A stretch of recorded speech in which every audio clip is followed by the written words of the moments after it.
Hi viewers! Time check is 1:00 pasado na at tulog pa rin yung mga kasama ko dito sa bahay.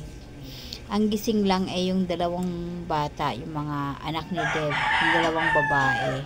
2:00 pa yata gigising yung yung anak kong si Sofia, pati yung mga anak niya.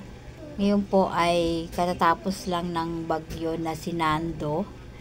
Ngayon naman ay parating na yung isang bagyo, si Ompong ba yun? Ompong o Opong? Letter O na daw eh. Kanina ang lakas ng hangin, tapos may ulan din. Buti naman tumigil. Sana wag nang umulan mamaya.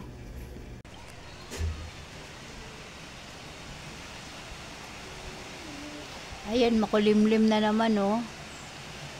At umuulan na. Yan, nag-i-start na siyang umulan. Paparating na ang bagyo. Nandito na may alaga ko, oh. Ayan, oh. May ulan na.